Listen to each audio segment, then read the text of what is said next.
नमस्कार दोस्तों।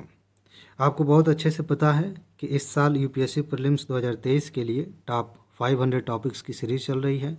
इस सीरीज़ के तहत हमने 400 टॉपिक्स ऑलरेडी कवर कर दिए हैं, सब्जेक्ट वाइज सारी वीडियोज़ आ चुकी हैं और हाल ही में मैंने आपको वीडियो बना के दिखाया था कि टॉप 100 टॉपिक्स कौन से हैं। और ये जो टॉपिक्स आपको दिख रहे हैं ये उसी लिस्ट के हिस्से हैं। और एक बार दोबारा से ये टॉप 100 वाली लिस्ट मैं आपको दिखा रहा हूँ, उसके बाद बताऊँगा कि मैं आगे क्या करने जा रहा हूँ। ठीक है जी, एक बार ध्यान से इन टॉपिक्स को देख लीजिए और स्क्रीनशॉट ले लीजिए। हो सकता है कि आपने पहले वाली वीडियो से स्क्रीनशॉट ले लिया होगा, लेकिन ठीक है, नहीं लिया होगा, बच गया होगा तो आप एक बार देख लीजिए। ये वो टॉपिक्स हैं जिनकी पीडीएफ नोट उसी दिन दी जा चुकी थी ग्रुप में जिस दिन मैंने वीडियो बनाया था। उसके पहले के जो टॉपिक्स थे वो बहुत पहले ही नोट आपको मिल चुकी थी और आज हम जा रहे हैं इन टॉपिक्स को कवर करने। लेकिन बात यह है कि इन सभी टॉपिक्स को मैं नहीं कवर करने जा रहा हूँ, इसीलिए ये लिस्ट मैंने आपको दिखाई है। ठीक है, इस टॉपिक में, इस सीरीज़ में जितने टॉपिक्स मैं कवर करूँगा, अभी समय का अभाव है और भी चीज़ें हैं जिन पे काम चल रहा है बैकग्राउंड में, तो इस वजह से इन टॉपिक्स को आप खुद से देख लें, तैयार कर लें। और मैंने बाकायदा बार बार आपको तरीके बताए हैं कि किसी भी टॉपिक को प्रीलिम्स के लिए कैसे तैयार किया जाता है। ठीक है, आगे हम कुछ टॉपिक्स कवर करेंगे, उसके बाद से वीडियो ख़त्म हो जाएगी और आप इन टॉपिक्स को तैयार कर लेंगे, इसका स्क्रीनशॉट ले लेंगे। और एक चीज़ और कहनी है आपसे कि अगर आप पीडीएफ नोट लेना चाहते हैं, समय कम है, बार बार अच्छे से रिवाइज कर सकते हैं, टॉप 500 की है। इसके साथ साथ और भी चीज़ें हैं, यूपी पीसीएस वाली पीडीएफ नोट आपको 28 साल वाली मिल जाएगी। इसके अलावा आप देखेंगे कि ये मेंस की नोट भी आपको मिलेगी प्री के बाद। वो सारी चीज़ें आपको पता चल जाएंगी। कमेंट में जाएंगे, वहाँ पे एक लिंक है, वो लिंक वीडियो की लिंक है, उसे देखेंगे, सारी जानकारी आपको मिल जाएगी, तो आप वहाँ से कर सकते हैं। बाकी चलिए अब वीडियो शुरू करते हैं। बहुत सारी बातें हो गई, अब टॉपिक की बात करते हैं।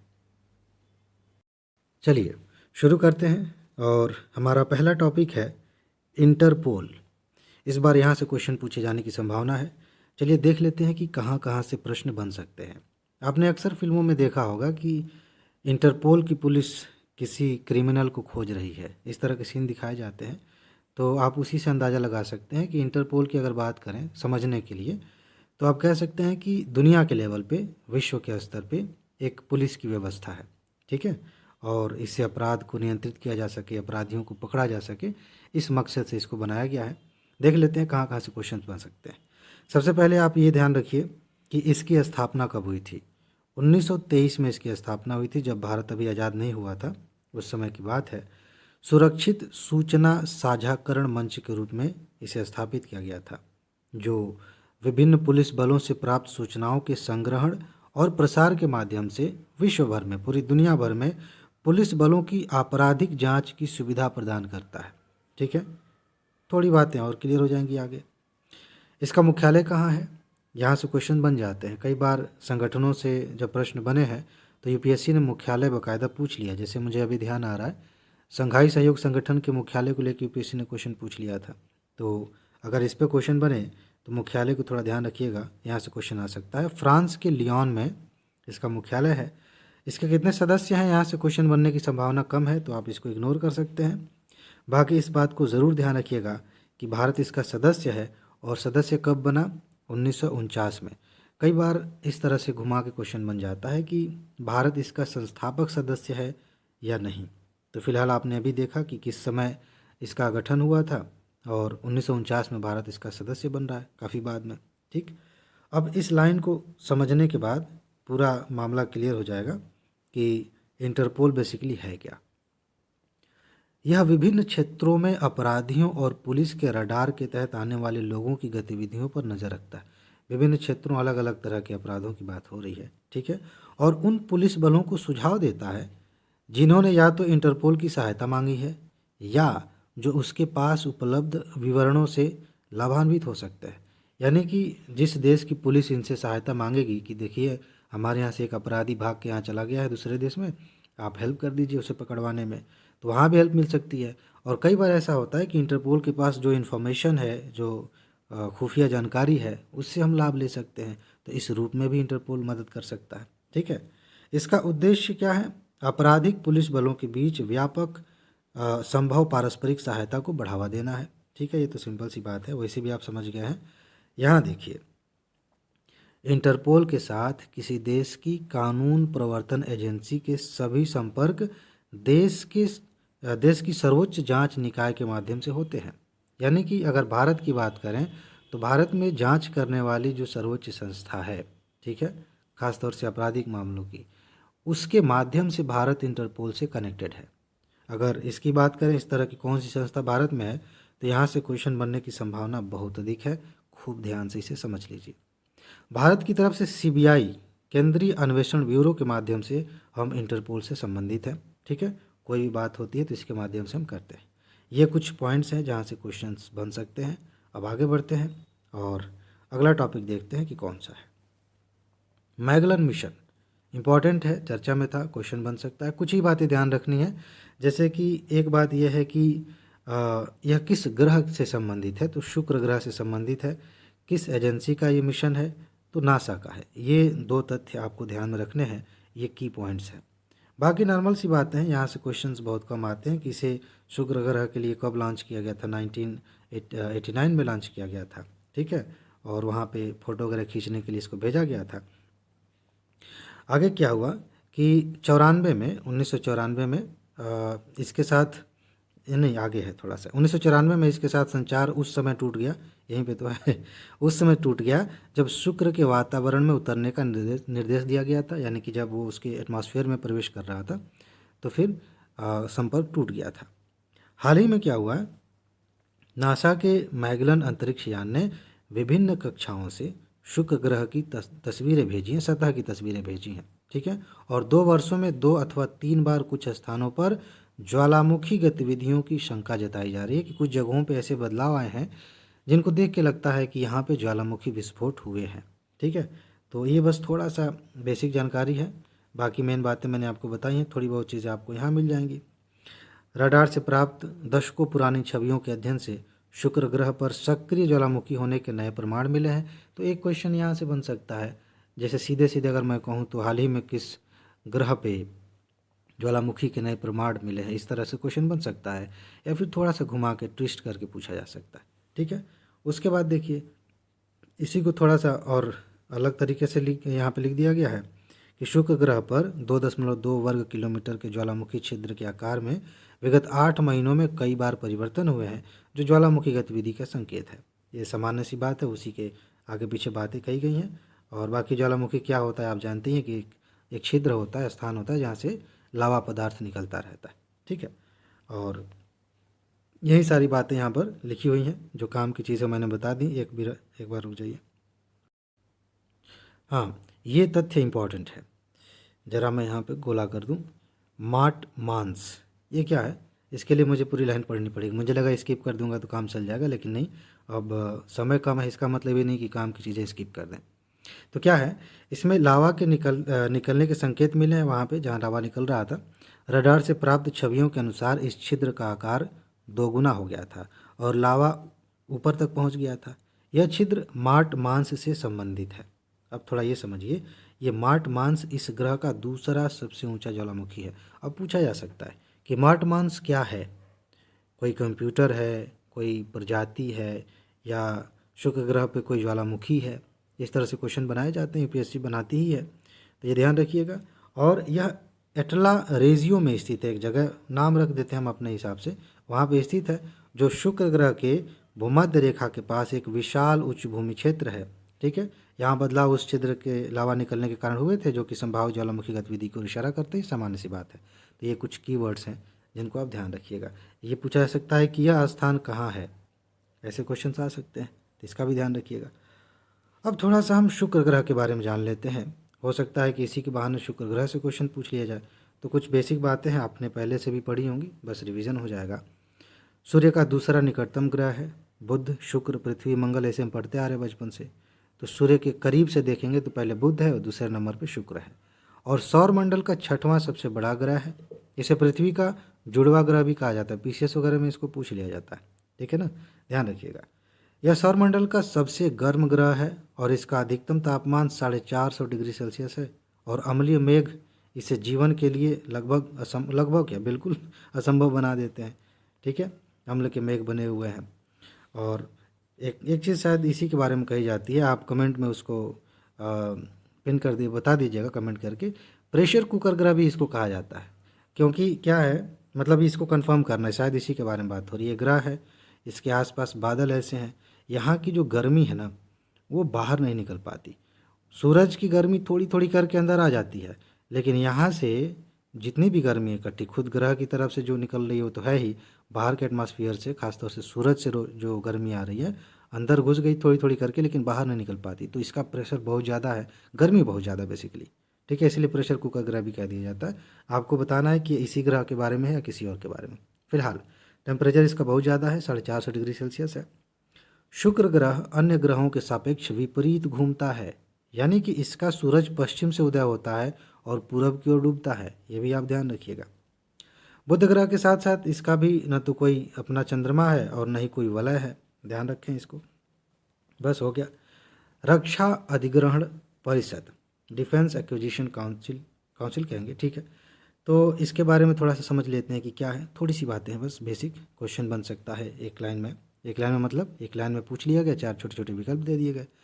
तो इस परिषद में क्या बात है, रक्षा मंत्रालय में तीनों सेनाओं, थल सेना, नौसेना और वायुसेना तथा भारतीय तट रक्षक हेतु नई नीतियों एवं पूंजी अधिग्रहण पर निर्णय लेने के लिए सर्वोच्च निर्णय लेने वाली संस्था है। यानी कि इनसे संबंधित, सेनाओं से संबंधित नई नीतियाँ आएंगी, पूंजी हमें इकट्ठी करनी है और भी सारी चीज़ें हैं, ठीक है। तो उस पर निर्णय लेने के लिए एक सर्वोच्च संस्था है जिसका नाम है रक्षा अधिग्रहण परिषद, ठीक है। अब देखिए, इसमें कुछ और बातें हैं जहाँ से क्वेश्चन बन सकते हैं। रक्षा मंत्री जो होते हैं हमारे देश के, वो इसके अध्यक्ष होते हैं, ये ध्यान रखेंगे। कारगिल युद्ध हुआ था 1999 में, और उसके बाद 2001 में राष्ट्रीय सुरक्षा प्रणाली में सुधार पर मंत्रियों के समूह की सिफारिश के आधार पर इसका गठन किया गया था। तो यहाँ से भी क्वेश्चन बन सकते हैं, ये बेसिक बात है। अब आते हैं अगले टॉपिक पर, और अनुसूचित जनजाति की जो सूची है उसमें किसी भी जनजाति को शामिल करने की क्या प्रक्रिया है, इसे समझ लीजिए, महत्वपूर्ण है। मेंस में भी इसको लेकर के क्वेश्चंस बने हैं अलग तरीके से, प्री में तो कई बार क्वेश्चंस आए हैं। इस प्रक्रिया को ज़रा समझिए। सबसे पहले शुरू होता है, ये मतलब कहानी की शुरुआत होती है राज्य सरकार से। क्या है, राज्य द्वारा सिफारिश। जनजातियों को एसटी की सूची में शामिल करने की प्रक्रिया संबंधित राज्य सरकारों की सिफारिश से शुरू होती है। मान लेते हैं छत्तीसगढ़ में किसी जनजाति को एसटी में डालना है, एसटी की सूची में, तो छत्तीसगढ़ की सरकार इसकी शुरुआत करेगी, ठीक है। जिसे बाद में जनजाति मामलों के मंत्रालय को भेजा जाता है, जो समीक्षा करता है और अनुमोदन के लिए भारत के महापंजीयक को इसे प्रेषित कर देता है, ठीक है। अब एक एक करके थोड़ा सा हम समझते हैं इसको। National council for scheduled tribes, जिसको NCST कहा जाता है, इसकी मंजूरी, मतलब ये जो काम होता है सरकार ने शुरू किया, राज्य सरकार ने। इसके बाद सूची को अंतिम निर्णय के लिए कैबिनेट को भेजे जाने से पहले राष्ट्रीय अनुसूचित जनजाति आयोग द्वारा मंजूरी दी जाती है। उसके बाद क्या होता है, एक एक करके समझ लीजिए, हो सकता है कि क्रम में ये सारी चीज़ें लेके पूछ लिया जाए। राष्ट्रपति की सहमति, अंतिम निर्णय करने की शक्ति राष्ट्रपति में निहित है, ये चीज़ ध्यान रखिएगा, अनुच्छेद 342 के तहत। यहाँ से भी क्वेश्चन आ सकता है। अनुसूचित जनजाति में किसी भी समुदाय को शामिल करने की प्रक्रिया संविधान का जो आदेश है, अनुसूचित जनजाति आदेश 1950 में संशोधन करने वाले विधेयक को राष्ट्रपति की मंजूरी के बाद ही प्रभावी किया जाता है, ये चीज़ आप ध्यान रखेंगे। भारत में अनुसूचित जनजातियों से संबंधित कुछ प्रावधान हैं, इन प्रावधानों को ध्यान रखना चाहिए, यहाँ से क्वेश्चंस बनते हैं। जैसे परिभाषा की बात करें तो क्या बात लिखी गई है, भारत का संविधान अनुसूचित जनजातियों की मान्यता के मापदंडों को परिभाषित नहीं करता है। ये चीज़ खूब ध्यान से समझ लीजिए, इस तरह की लाइनें यूपीएससी खूब पूछती है कि लाभ का पद परिभाषित किया गया है, या इसी तरह से कई सारे शब्दों को लेकर यूपीएससी ने पहले पूछे कि क्या यह संविधान में परिभाषित है, क्या नहीं, सीधे सीधे स्टेटमेंट कि इसे संविधान में परिभाषित किया गया, सुस्पष्ट परिभाषित किया गया। तो ध्यान रखिएगा, ऐसे क्वेश्चंस बनते हैं। भारत का संविधान अनुसूचित जनजातियों की मान्यता के मानदंडों को परिभाषित नहीं करता है। 1931 की जनगणना के अनुसार अनुसूचित जनजातियों को बहिष्कृत और आंशिक रूप से बहिष्कृत क्षेत्रों में रहने वाली पिछड़ी जातियों के रूप में माना जाता है। किसके अनुसार, 1931 की जनगणना के अनुसार बहिष्कृत क्षेत्र हैं या आंशिक रूप से बहिष्कृत क्षेत्र है, वहाँ की जो पिछड़ी जनजातियाँ हैं उन्हें हम अनुसूचित जनजातियों के तौर पे मानते हैं, ठीक। भारत सरकार अधिनियम बना था 1935 में, तो इस अधिनियम ने पहली बार प्रांतीय विधानसभाओं में पिछड़ी जनजातियों के प्रतिनिधित्व को शामिल करने की मांग की थी। ये कुछ बैकग्राउंड की बातें हैं। संविधान में क्या प्रावधान है इसे समझना जरूरी है। अनुच्छेद 366(25) इसमें अनुसूचित जनजातियों को, अब देखिए यहाँ पे आपको एक तरह से परिभाषा मिलेगी। अनुसूचित जनजातियों को ऐसी आदिवासी जाति या आदिवासी समुदाय या इन आदिवासी जातियों और आदिवासी समुदायों के भाग या उनकी समूह के रूप में जिन्हें इस संविधान के उद्देश्यों के लिए अनुच्छेद 342 में अनुसूचित जनजातियां माना गया है, इस रूप में परिभाषित किया गया। परिभाषा याद करने की ज़रूरत नहीं है, बस आप ये चीज़ ध्यान रखिएगा कि इसके तहत बात हो रही है। ठीक, ऊपर अभी मैंने क्या कहा, मानदंडों की बात नहीं की गई है संविधान में। ठीक है, बाकी चीज़ें यहाँ पे आपके सामने हैं। अनुच्छेद 342(1) में क्या कहा गया है? राष्ट्रपति किसी राज्य या राज्य संघ क्षेत्र के संबंध में राज्यपाल के मामले में राज्यपाल के परामर्श के बाद, मतलब राज्य के मामले में राज्यपाल के परामर्श के बाद उस राज्य में या फिर राज्य क्षेत्र संघ में, मतलब संघ राज्य क्षेत्र में जनजातियों या जनजातीय समुदायों, मतलब उनके कुछ भागों को या समूह को अनुसूचित जनजाति के रूप में विनिर्दिष्ट कर सकता है। सिंपल सी बात यह है कि अनुच्छेद 342 में कहा गया है कि राष्ट्रपति ये तय करेंगे। सिंपल, ज़्यादा ध्यान लगाने की ज़रूरत नहीं है, पूरा रटने की ज़रूरत नहीं है।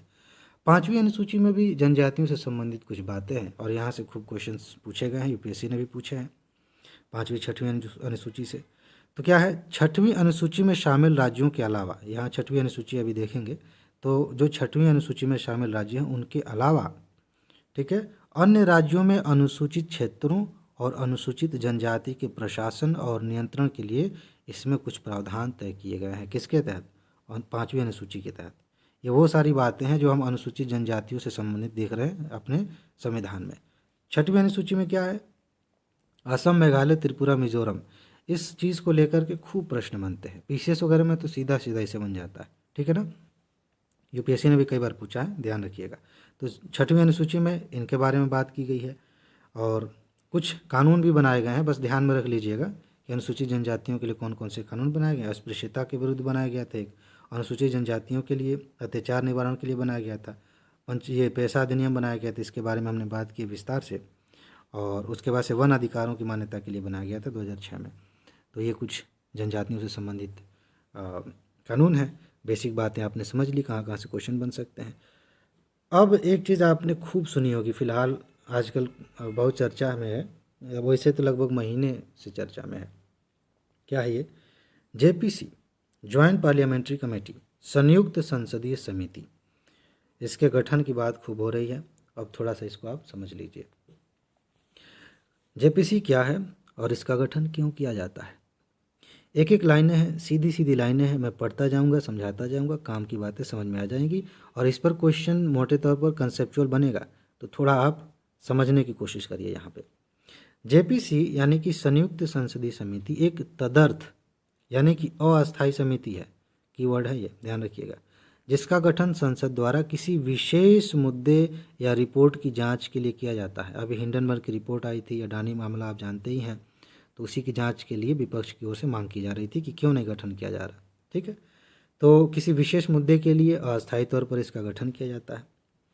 दरअसल संसद में काम की अधिकता होती है और समय सीमित होता है, इसलिए संसद सभी विधेयकों और रिपोर्टों की जांच करने में असमर्थ होती है। बेसिकली जो व्यवस्था बनाई गई थी जेपीसी की, वो उसके केंद्र में ये बात थी कि संसद कितना करेगी, इसीलिए संसदीय समितियां होती हैं। ठीक है, ऐसे में अलग अलग विधेयकों, मुद्दों और संसद में पेश की गई रिपोर्टों की जांच और उनके परीक्षण के लिए अलग अलग समितियों का गठन किया जाता है। हमने एक चैप्टर पढ़ा है, मैंने पीडीएफ नोट आपको दी है, जिसमें सारी महत्वपूर्ण समितियां हैं। ठीक है, तो गठन किया जाता है। जेपीसी भी इसी उद्देश्य को ध्यान में रखते हुए गठित की जाती है। ठीक है, जेपीसी का गठन करने के लिए सदन में एक प्रस्ताव पारित किया जाता है, ध्यान रखिएगा, और दूसरे सदन द्वारा उसका समर्थन किया जाता है। जैसे अगर वो लोकसभा में आया प्रस्ताव तो वहाँ से पारित होकर राज्यसभा में जाएगा, वहाँ समर्थन मिल गया, बात बन गई। ठीक है, अब देखिए, अभी धीरे धीरे कुछ चीज़ें और समझ में आएंगी। समिति के सदस्यों की नियुक्ति को लेकर निर्णय संसद के द्वारा किया जाता है। इसके सदस्यों में लोकसभा और राज्यसभा दोनों सदनों के सदस्य शामिल किए जाते हैं, ध्यान रखिएगा। और इसके बाद एक अगली लाइन देखिए, समिति के सदस्यों की संख्या निश्चित नहीं होती। कई समितियां ऐसी हैं जिनकी सदस्य संख्या निश्चित है, तय है कि इतने लोकसभा से होंगे, इतने राज्यसभा से होंगे। अगर सिर्फ लोकसभा के सदस्य हैं तो कितने होंगे। फिलहाल यहाँ पर संख्या निश्चित नहीं है, ठीक है। फिर भी इसमें इस ढंग से सदस्यों की नियुक्ति की जाती है कि अधिकांश पार्टियों को इसमें प्रतिनिधित्व करने का मौका मिले। अभी आगे और समझ में आएगा। खास तौर पर इसमें राज्यसभा की तुलना में लोकसभा के दोगुने सदस्य होते हैं। यानी कि कल्पना कर लीजिए कि राज्यसभा के 10 सदस्य इसमें शामिल हैं, तो लोकसभा के 20 होंगे, यानी कि टोटल 30 सदस्य हो जाएंगे। ये एक एग्जाम्पल है, ठीक है। अच्छा, संयुक्त संसदीय समिति मौखिक या लिखित रूप में साक्ष्य इकट्ठा करने या मामले के संबंध में दस्तावेजों की मांग करने के लिए अधिकृत है। ओके, मांग कर सकती है। अच्छा, जनहित के मामलों को छोड़कर, ध्यान रखिएगा, जनहित के मामलों को छोड़कर समिति की कार्यवाही और निष्कर्ष को गोपनीय रखा जाता है। अगर कोई जनहित का मामला है तो सबको बताना ज़रूरी है, अदरवाइज़ इनकी कार्रवाई गोपनीय ही रहती है। हालांकि सरकार किसी दस्तावेज को उस स्थिति में वापस लेने का निर्णय ले सकती है यदि उसे लगता है कि ऐसा करना राज्य की सुरक्षा या देश हित में, मतलब देश हित के लिए ज़रूरी है। अच्छा, जेपीसी को किसी भी माध्यम से सबूत जुटाने का हक होता है, ध्यान रखिएगा। और उसे यह अधिकार भी प्राप्त है कि वह किसी भी व्यक्ति, संस्था या उस पक्ष को बुला सकती है और पूछताछ कर सकती है जिसको लेकर जेपीसी का गठन किया गया है। पावर ठीक ठाक है, ठीक है।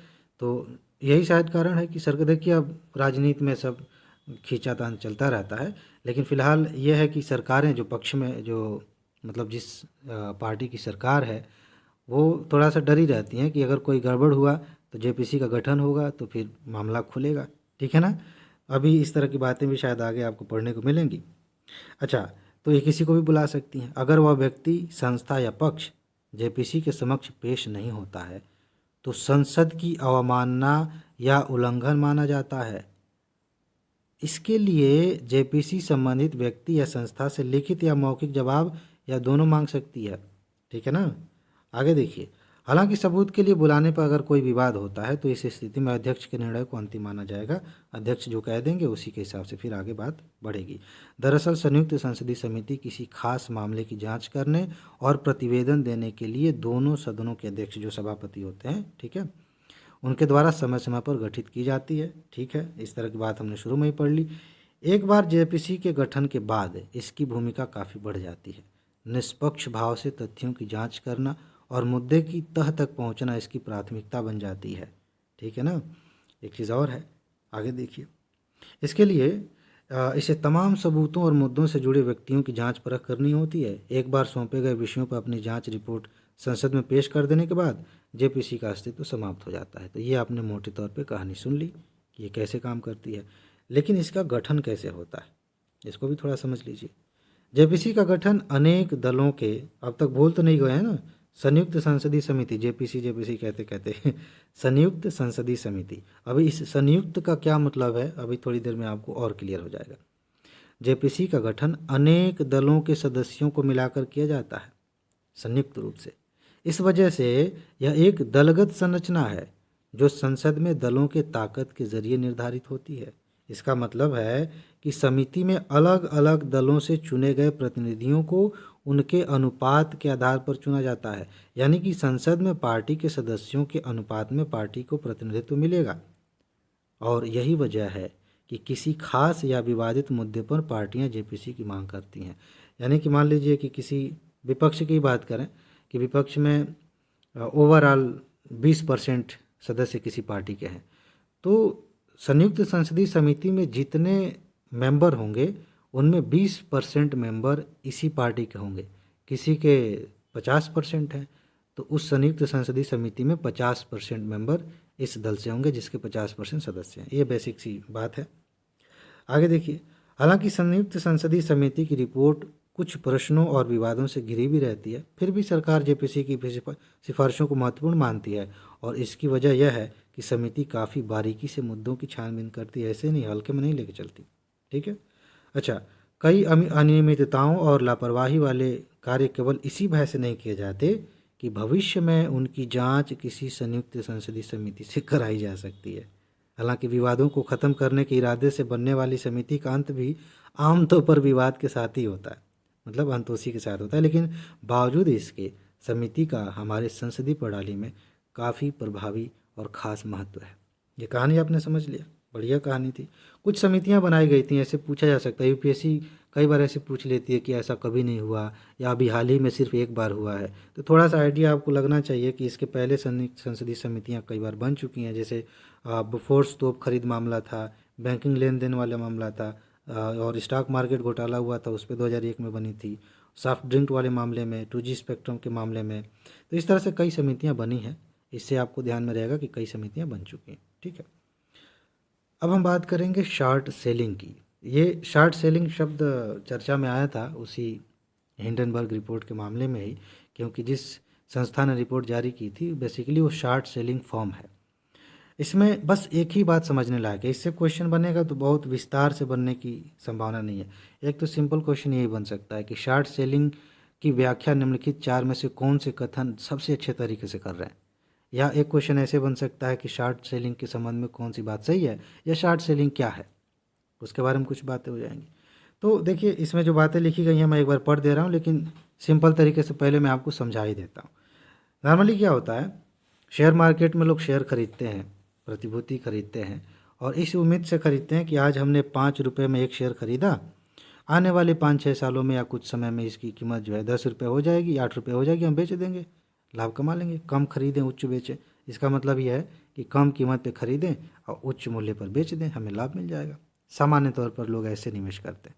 लेकिन शॉर्ट सेलिंग क्या होता है, ये उम्मीद की जाती है कि किसी शेयर का दाम गिरने वाला है, ठीक है, तो उच्च कीमत पर बेच दो, फिर लोग और लो प्राइस हो जाए फिर खरीद लो। बेसिक कंसेप्ट यही है, बाकी इसी को घुमा फिरा के लिखा गया है। कम खरीदें, उच्च बेचें एक पारंपरिक निवेश रणनीति है जिसमें कोई व्यक्ति किसी विशेष कीमत पर स्टॉक या प्रतिभूति खरीदता है, फिर कीमत बढ़ने पर उसे बेच देता है और लाभ कमाता है। इसे दीर्घावधि के रूप में संदर्भित किया जाता है और यह इस विचार पर आधारित है कि स्टॉक या प्रतिभूति की कीमत समय के साथ बढ़ेगी। दूसरी ओर शॉर्ट सेलिंग या शॉर्टिंग एक ट्रेडिंग रणनीति है जो इस उम्मीद पर आधारित है कि प्रतिभूतियों की कीमत गिर जाएगी। जो लोग हिंडनबर्ग पर शक कर रहे थे वो उसके खिलाफ एक तर्क ये देते हैं कि देखो, इनका तो काम ही ऐसा है, अफवाह फैलाएंगे किसी कंपनी के खिलाफ, और लोग जो है जिन्होंने पैसा निवेश किया वो जल्दी जल्दी अपना वो बेचना शुरू करेंगे शेयर, उसकी वैल्यू गिरती चली जाएगी और ये इसी का लाभ उठा कर शॉर्ट सेलिंग करेंगे। ठीक है, तो ये उनका तर्क है। हालांकि ये इनकी स्ट्रेटजी भी होती है, ऐसा ही होता है, लेकिन अब अफवाह है, कितना झूठ है कितना सही है वो अलग की बात है। ठीक है, तो इनको लगता है कि कीमत गिर जाएगी, जबकि मौलिक रूप से यह कम खरीदे और उच्च बेचे दृष्टिकोण पर ही आधारित है। ठीक है, लेन देन का क्रम शॉर्ट सेलिंग से पहले उच्च कीमत पर बेचने और बाद में कम कीमत पर खरीदने के लिए उलट दिया जाता है। ठीक है ना। इसके अलावा शॉर्ट सेलिंग में व्यापारी आमतौर पर उन प्रतिभूतियों का मालिक नहीं होता जो वह बेचता है, लेकिन वह उन्हें उधार लेता है। ये सिंपल सी बात है। ठीक है, अब हम बात करेंगे अगले टॉपिक पर जिसका नाम है राउंड ट्रिपिंग। ये भी एक तरह से आप कह सकते हैं कंपनियों का मामला है, कभी कभी आप मनी लॉन्ड्रिंग से जोड़ के देख सकते हैं, बहुत सारे पक्ष हैं इसके। तो आप सीधे सीधे समझ लीजिए कि राउंड ट्रिपिंग क्या है, यहाँ से क्वेश्चन बन सकता है। देखिए, शेयर मार्केट से पक्का है इस बार 1 या 2 प्रश्न बनेंगे। किस हिस्से से बनेंगे यह जानने वाली बात है। इससे संबंधित जितने भी महत्वपूर्ण टॉपिक्स हैं मैंने आपको बता दिए हैं, बता रहा हूँ, इनको अच्छे से तैयार कर लीजिए।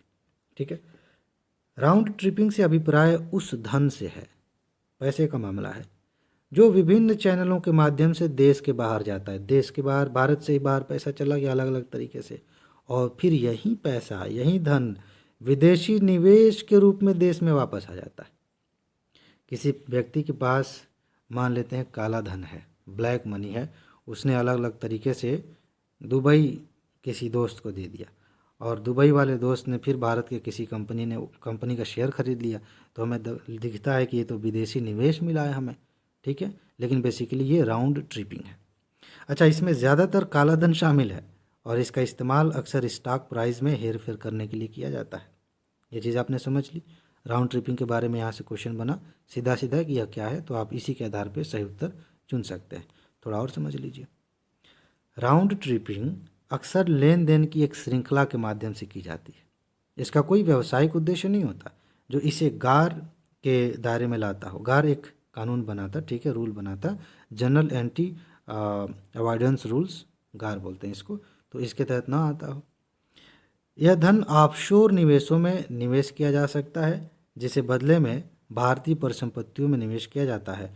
वहीं ग्लोबल डिपॉजिटरी रिसिप्ट और पार्टिसिपेटरी नोट्स जैसे कुछ अन्य मार्ग हैं जिनका उपयोग अतीत में किया गया है। अब इनके बारे में थोड़ा थोड़ा हम जानेंगे। ऑफशोर का मतलब सिंपली देश के बाहर, इस टाइप का, ठीक है। अभी इनको थोड़ा समझ लीजिए कि जीडीआर क्या है और पी नोट्स क्या है। पी नोट्स पे तो मैंने अलग से बताया है आपको वीडियो में। ये ग्लोबल डिपॉजिटरी रिसिप्ट्स क्या होती हैं, थोड़ा समझ लीजिए। ग्लोबल डिपॉजिटरी रिसिप्ट मध्यस्थों जैसे कि विदेशी कंपनियों में निवेश की सुविधा के लिए बैंक द्वारा जारी किए गए प्रतिभूति प्रमाण पत्र हैं, सिक्योरिटी सर्टिफिकेट्स हैं। एक जीडीआर किसी विदेशी कंपनी के कुछ निश्चित शेयरों का प्रतिनिधित्व करता है जिनकी ट्रेडिंग स्थानीय स्टॉक एक्सचेंज में नहीं की जाती है। ये बेसिक सी बात हो गई, ठीक है। इसके अलावा पी नोट्स क्या होता है? देखिए, पी नोट्स या ऑफशोर डेरिवेटिव इंस्ट्रूमेंट, जिनको ओडीआईज भी कहा जाता है, ये पंजीकृत एफपीआई द्वारा, एफपीआई के बारे में हमने काफ़ी बातें की हैं पहले भी, ठीक है, फॉरेन पोर्टफोलियो इन्वेस्टमेंट। तो किसी पंजीकृत एफपीआई द्वारा विदेशी निवेशकों, हेज फंड और विदेशी संस्थाओं को जारी किए जाते हैं जो सेबी में पंजीकृत हुए बिना भारतीय शेयर मार्केट में निवेश करना चाहते हैं। चलिए थोड़ा और सिंपल समझा देते हैं। मान लेते हैं आप अमेरिका के नागरिक हैं और आप भारतीय शेयर बाज़ार में इन्वेस्ट करना चाहते हैं, लेकिन आपने डायरेक्ट कोई शेयर नहीं खरीदा। कोई व्यक्ति है, कोई संस्था है जो शेयर मार्केट में पहले से संलिप्त है, काम कर रही है, काम कर रहा है वो व्यक्ति, तो उसने पी नोट्स जारी किया, उसके माध्यम से आपने निवेश किया। ये सिंपल सी बात है, ठीक है। अब हम आते हैं अगले टॉपिक पर और वो है नेचुरल फार्मिंग, प्राकृतिक खेती। इसमें क्वेश्चन दो तरह के बन सकते हैं। एक क्वेश्चन बन सकता है कि इसका कंसेप्ट क्या है, कि प्राकृतिक खेती क्या होती है, और दूसरा ये कि इसके लाभ क्या हैं। सिंपल, ठीक है। तो चलिए देखते हैं क्या है। प्राकृतिक खेती स्थानीय रूप से उपलब्ध संसाधनों पर आधारित एक रसायन मुक्त कृषि पद्धति है। रसायन का इस्तेमाल नहीं होता, नेचुरल तरीके से होता है। यह पारंपरिक स्वदेशी तकनीकों को प्रोत्साहित करती है जो उत्पादकों को बाहरी आदानों पर निर्भर रहने से मुक्त करती है। बाहर से ज़्यादा कुछ नहीं लेके आना है, ठीक है ना। प्राकृतिक खेती का मुख्य ध्यान बायोमास मल्चिंग के साथ on farm biomass recycling, biomass जो आप समझ ही रहे हैं, ठीक है, उनका रिसाइकलिंग किया जाता है। फार्म में ही देसी गाय के गोबर और मूत्र का उपयोग किया जाता है। विविधता के माध्यम से कीटों का प्रबंधन किया जाता है। फार्म में ही वनस्पति मिश्रण किया जाता है। प्रत्यक्ष या अप्रत्यक्ष रूप से सभी सिंथेटिक रासायनिक आदानों का बहिष्करण किया जाता है। ये बात आप ध्यान रखिएगा, ओके। इसके बाद महत्व क्या है? सिंपल सी चीज़ें हैं। बेहतर स्वास्थ्य सुनिश्चित होता है इससे, आप इसी से समझ जाएंगे इसका फ़ायदा क्या है, ठीक है। इसके अलावा पोषक तत्व वगैरह की बात हो रही है। ज़्यादा रासायन नहीं है तो बहुत सारे रासायनिक तत्व हमारे शरीर में भी नहीं जाएंगे, ठीक है। किसानों की आय में वृद्धि हो सकती है, हालांकि अभी उतना ज़्यादा प्रैक्टिकल नहीं है, ईमानदारी से देखा जाए तो आने वाले समय में हो सकता है, क्योंकि अभी जो रासायनिक माध्यमों से खेती की जाती है वहाँ कीटनाशक कम लगते हैं, उपज ज़्यादा होती है, तो फिलहाल कंपटीशन के मामले में वो चीज़ें आ गई हैं। लेकिन ओवरऑल मोटे तौर पे लॉन्ग टर्म में देखेंगे तो यहाँ से फ़ायदा होगा। लेकिन अगर दोनों को साथ में लेके चलें तो धीरे धीरे और फ़ायदा होगा। फिलहाल देख लेते हैं इसको।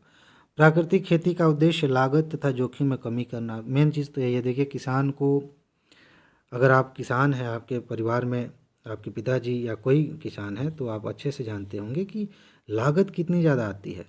खाद खरीदना है, बीज खरीदना है, समय समय पे सिंचाई करनी है, बहुत सारी चीज़ें हैं, लागत बढ़ जाती है। कई बार ऐसा होता है कि अगर आप इत्मीनान से, किसान तो इतने ज़्यादा हिसाब किताब नहीं लगाते। जो अमीर किसान है, जो बहुत ज़्यादा हिसाब लगा करते हैं, तो उनका अपनी बात है।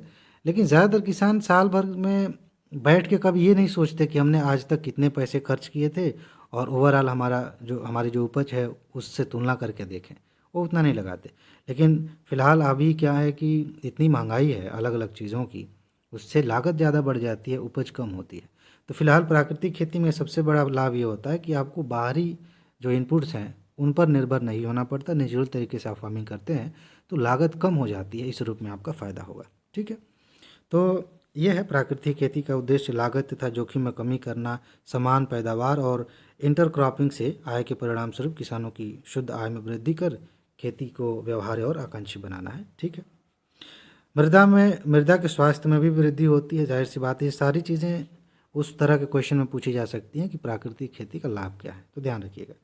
ठीक है, ये सारी चीज़ें हैं। समस्याएं क्या हैं?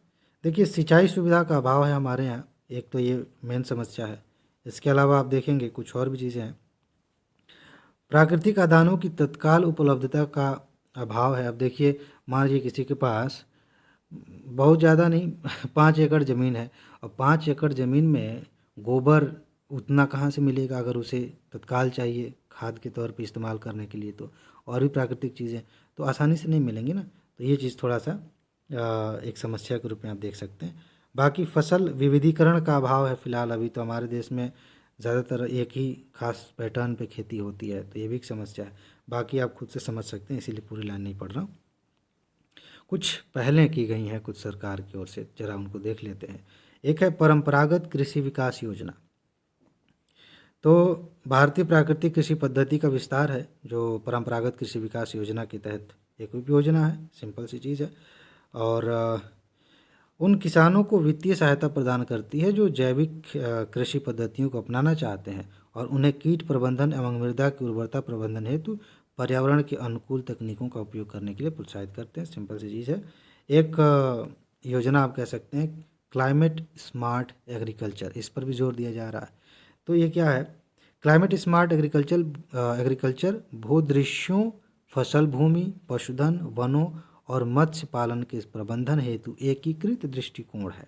ठीक है, जो खाद्य सुरक्षा और जलवायु परिवर्तन से जुड़ी चुनौतियों का समाधान करता है। कुल मिला के ये है कि जो भी आप खेती करते हैं, ठीक है, फसल है, उसमें आप पशु पालते हैं, मत्स्य पालन करते हैं, उसमें खाद्य सुरक्षा का प्रबंधन भी हो, क्लाइमेट चेंज को ध्यान में रखते हुए आप ये चीज़ें कर रहे हैं, तो इसे हम क्लाइमेट स्मार्ट एग्रीकल्चर कह सकते हैं। ठीक है, बाकी इधर चीज़ें लिखी हुई हैं। इसका लक्ष्य 3 मुख्य उद्देश्यों से निपटना है: कृषि उत्पादकता और आय में लगातार वृद्धि करना, जलवायु परिवर्तन के प्रति अनुकूलन और निर्माण करना, साथ ही साथ ग्रीन हाउस गैस उत्सर्जन को कम करना। आपको पता होना चाहिए कि पशुपालन से बहुत अधिक ग्रीन हाउस गैस का उत्सर्जन होता है। चलिए, ये हो गया, इसमें जो काम की बातें थी हमने देख ली। अब बात करते हैं ग्रेट इंडियन बस्टर्ड की। एक तरह की पक्षी है, अभी आप देख लीजिए। इसका एक नाम ये भी है, साइंटिफिक नाम है। राजस्थान का राज्य पक्षी है, पहली बात ध्यान रखेंगे। और भारत का सबसे गंभीर रूप से लुप्त प्राय पक्षी माना जाता है, क्रिटिकली इंडेंजर्ड कैटेगरी में है ये। ठीक है ना, कई बार ऐसे पूछा गया है कि किस कैटेगरी में है ये जीव, तो फिलहाल क्रिटिकली इंडेंजर्ड में है। और किसकी बात कर रहा हूँ? रेड लिस्ट जो आती है उसकी। यह घास के मैदान की प्रमुख प्रजाति मानी जाती है, जो चारागाह पारिस्थितिकी का प्रतिनिधित्व करती है, यानी कि घास के मैदान, चारागाह वगैरह में ये पाई जाती है। इसकी अधिकतम आबादी राजस्थान और गुजरात तक ही सीमित है। महाराष्ट्र, कर्नाटक और आंध्र प्रदेश में यह प्रजाति कम संख्या में पाई जाती है। खतरे क्या हैं? अब देखिए, विद्युत की तारें हैं, वहाँ टकरा कर इनकी डेथ हो जाती है, उसमें फंस जाते हैं। शिकारी भी शिकार कर लेते हैं।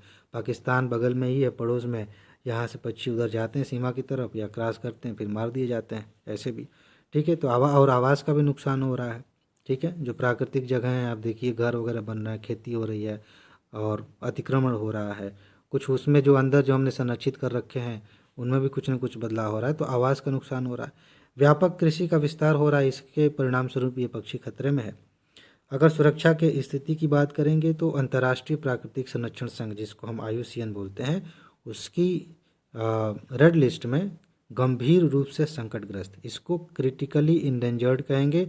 मैं इस मामले में आपसे कहता हूं कि इंग्लिश वाला शब्द ध्यान रखिएगा, ये हिंदी वाला घुमा फिरा के कभी कभी हेर फेर करके लिख दिया जाता है, आप कन्फ्यूज हो जाएंगे। ठीक है, कि सुभेद्य है, संकटग्रस्त है, गंभीर रूप से संकटग्रस्त है, तो थोड़ा कन्फ्यूजन है।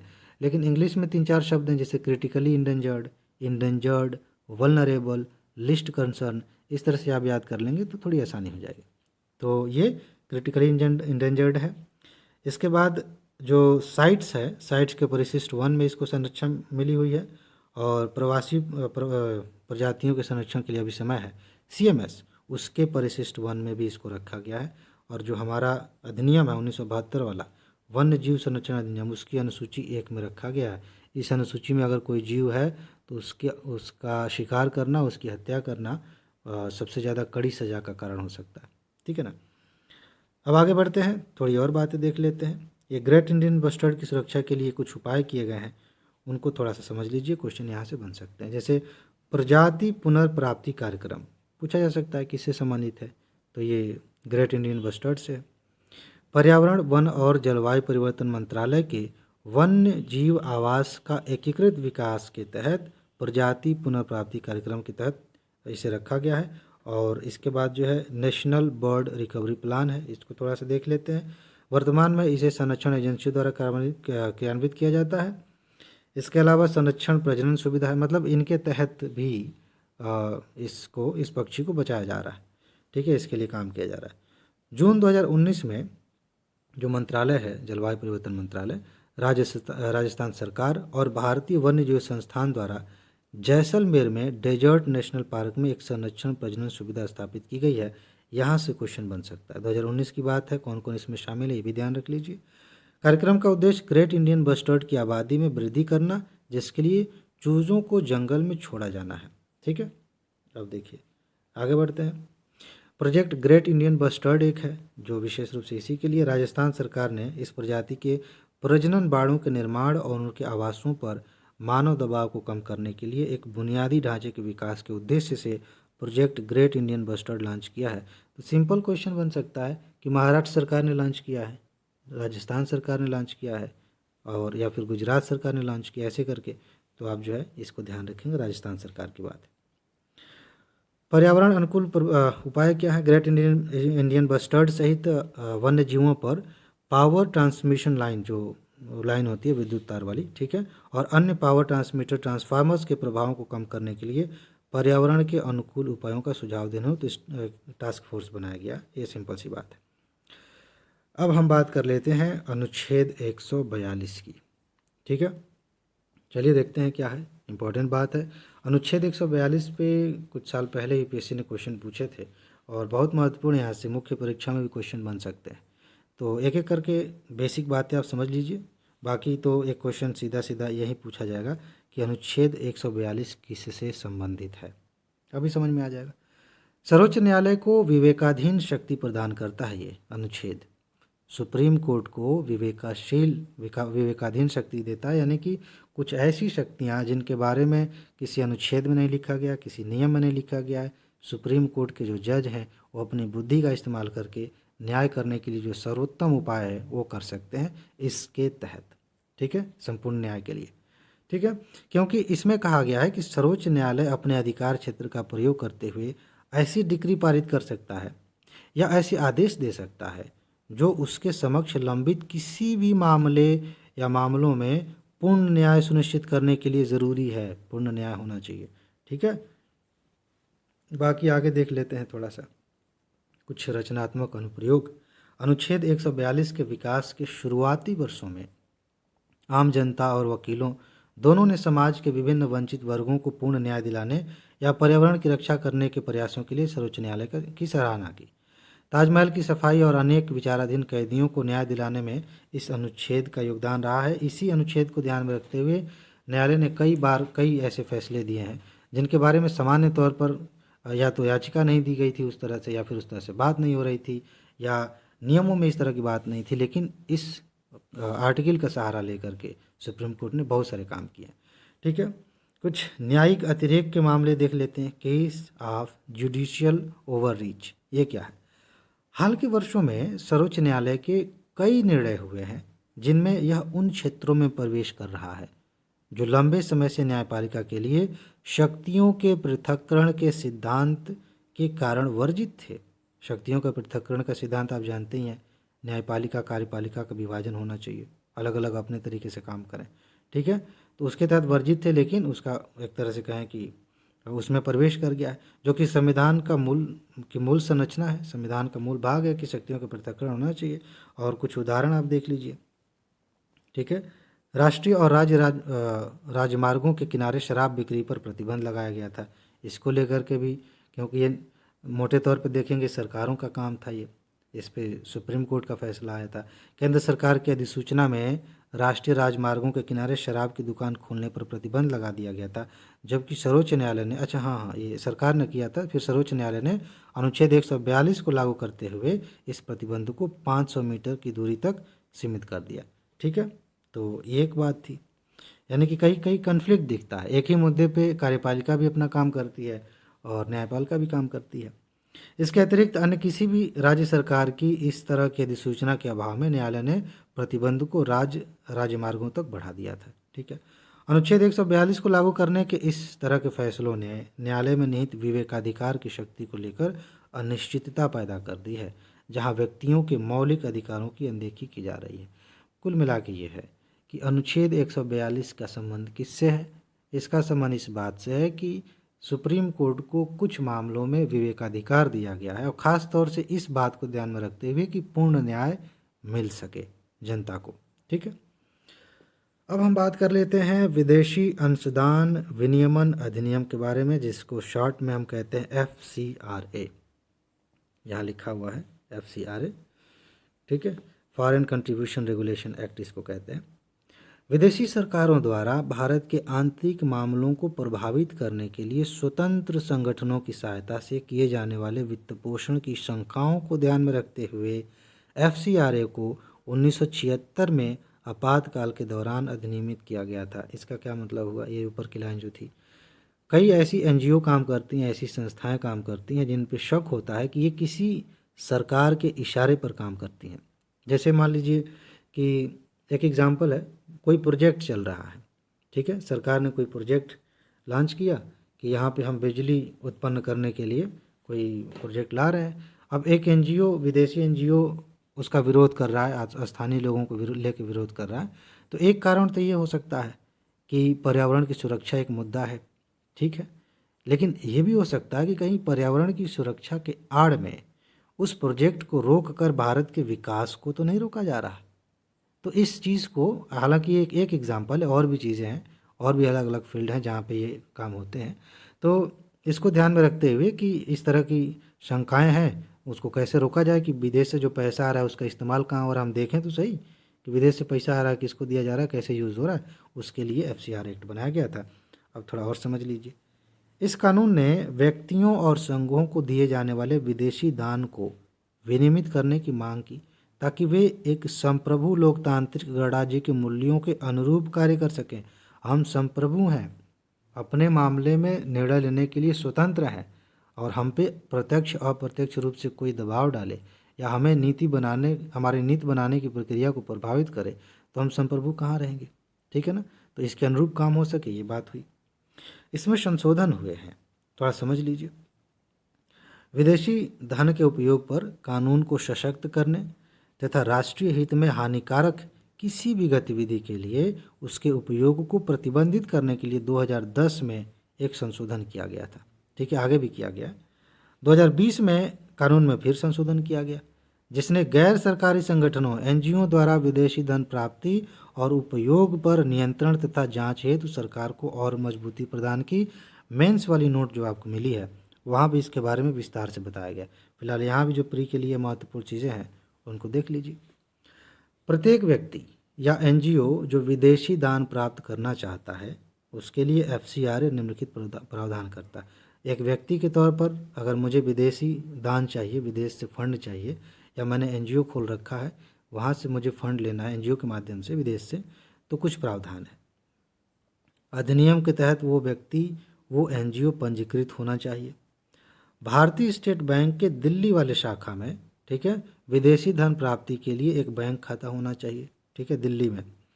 और निधियों का उपयोग केवल उसी उद्देश्य के लिए किया जाना चाहिए जिसके लिए वो धन प्राप्त किया गया है। अगर धन इसलिए मिला है कि आप गरीब बच्चों को खाना खिलाएंगे, आवास बनवाएंगे उनके लिए, लेकिन उसका इस्तेमाल किसी और काम में हो रहा है, तो ये अपराध है। ठीक है, और अधिनियम में इनको निर्धारित किया गया। ये सारी बात ये हो गई। ठीक है, इसके बाद से विशिष्ट सांस्कृतिक, आर्थिक, शैक्षिक, धार्मिक या सामाजिक कार्यक्रमों को करने वाले व्यक्ति या संगठन इसके तहत FCRA के तहत पंजीकरण के लिए पात्र हैं। ये तो सिंपल सी बात है।